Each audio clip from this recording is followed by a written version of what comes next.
हिंदी साहित्य की दुनिया में आप सबका स्वागत है। आज का हमारा विषय है उत्साह। उत्साह कविता में बादलों का आह्वान किया गया है।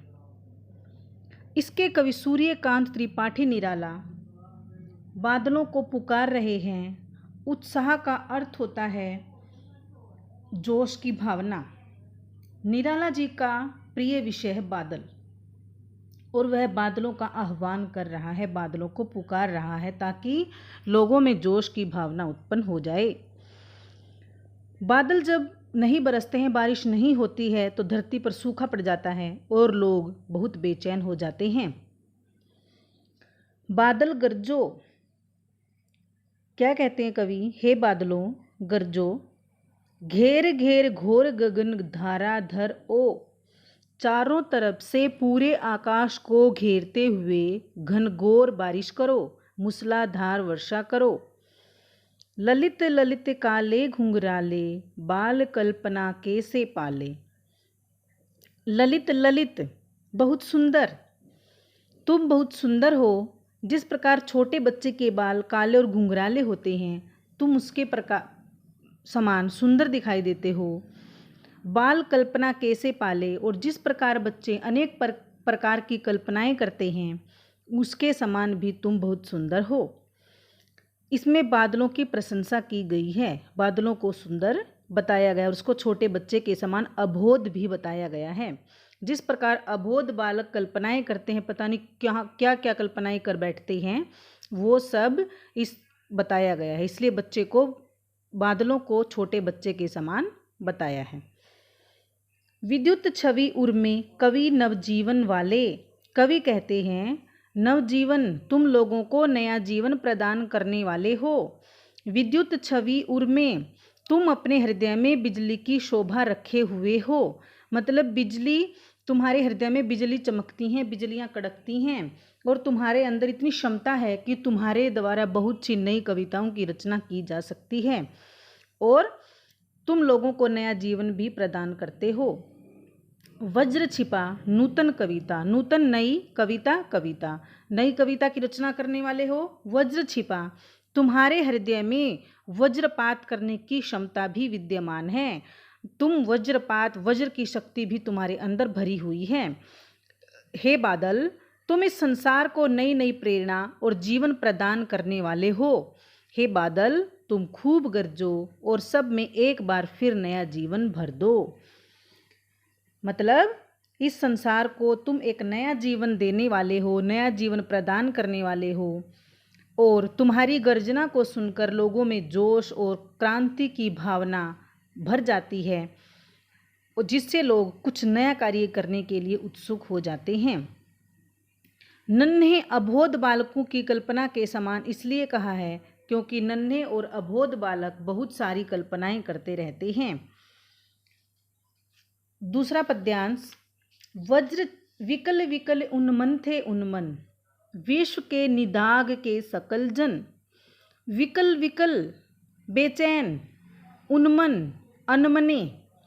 कई बार हम मन से काम करते हैं और कई बार हम बिना मन से काम करते हैं, उसको कहते हैं अनमने। विश्व संसार निदाग तपती हुई धरती, सकल सारे जन व्यक्ति।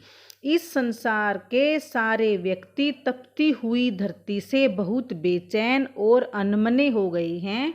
उनका किसी भी कार्य में मन नहीं लगता है और वो बहुत दुखी भी हैं, बेचैन भी हैं, उनको कहीं पर भी चैन नहीं है।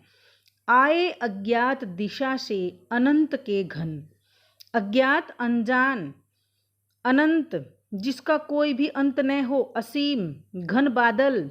कहते हैं कवि इसमें कि हे बादलों, तुम अनजान दिशाओं से आकर, जिसका कोई भी अंत नहीं है, असीम अज्ञान दिशाओं से आकर इतनी तेज बारिश करो, इतनी अधिक वर्षा करो, तप्त धरा, तपती हुई धरती जल से फिर शीतल कर दो।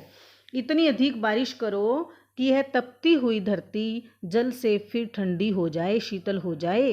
हे बादल, हे बादलों, तुम खूब बरसो और गर्मी से पीड़ित लोगों को शीतलता प्रदान करो। खूब बरसो और जन जन को ठंडक पहुंचाओ, जिससे प्रत्येक व्यक्ति खुश हो जाए और मन से काम करने लगे। कवि बादल से प्रार्थना भी करता है कि वे गर्मी से तपी हुई धरती पर खूब जल बरसाएं। मतलब इसमें प्रार्थना का भाव भी दिया गया है और बादलों का मानवीकरण किया गया है, बादलों को बुलाया गया है। यह एक आह्वान गीत है। पूछा जाता है यह कैसा गीत है? आह्वान गीत। कवि ने बादलों का मानवीकरण करके विषय को रोचक बना दिया, इसलिए इस कविता में मानवीकरण अलंकार भी है। अनंत के दो अर्थ हैं, ईश्वर और आकाश। ईश्वर भी है और ईश्वर भी अनंत है, कहीं भी समा नहीं सकते हैं, और आकाश भी अनंत है, इसलिए श्लेष अलंकार भी है। जहाँ एक शब्द के दो अर्थ होते हैं वो श्लेष अलंकार होता है, जिसके अर्थ चिपके होते हैं। इसके बाद अट नहीं रही है। अट नहीं रही का अर्थ होता है समा नहीं पा रही है। इसमें कवि ने फाल्गुन के महीने की सुंदरता का वर्णन किया है कि फाल्गुन के महीने की सुंदरता इतनी अधिक होती है कि वह कहीं भी समा नहीं पाती है। समाना का मतलब आना। अट नहीं रही है आभा फागुन की तन, सट नहीं रही है। अट और सट का अर्थ होता है समा नहीं पा रही है। फाल्गुन के महीने की सुंदरता इतनी अधिक है कि वह कहीं भी समा नहीं पा रही है। कहीं सांस लेते हो घर घर भर देते हो। अब कवि अपनी प्रियतमा से कहते हैं, प्रकृति रूपी प्रिया से, कि हे प्रिया, तुम कहाँ बैठकर सांस लेती हो कि अपनी सांसों की सुगंध से घर घर में खुशबू फैला देती हो। प्रत्येक घर का कोना कोना खुशबू से भर जाता है और उड़ने को नभ में तुम पर कर देते हो। ऐसा लगता है जैसे तुम कल्पना रूपी पंख लगाकर पूरे आकाश में भी उड़कर पूरे आकाश को भी सुगंध से फैला देती हो और ऊंची कल्पनाओं में उड़ने की प्रेरणा प्रदान करती हो।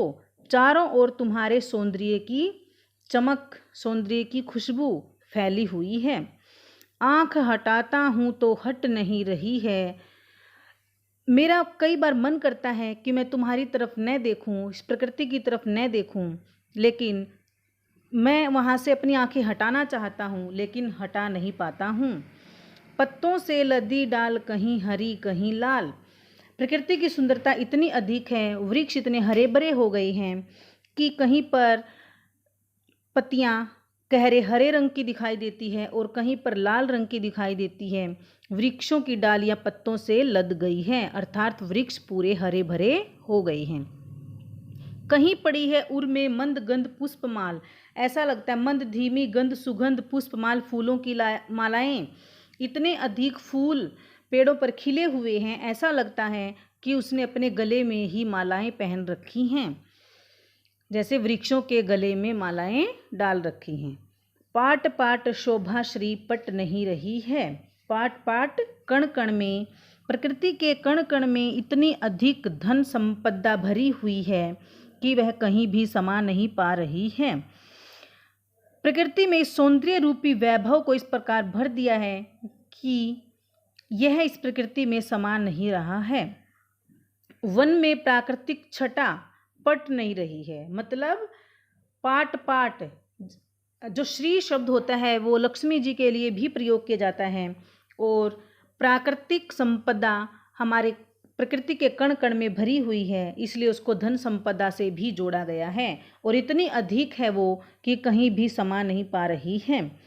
अट सट पट पाट आदि लघु लघु शब्दों के सार्थक प्रयोग से भाषा में प्रभाव बना हुआ है। और यमक, पुनरुक्ति प्रकाश, जैसे पट पट, इन शब्दों में पुनरुक्ति प्रकाश अलंकार है। अनुप्रास, रूपक, उपमा आदि अलंकारों का प्रयोग किया गया है।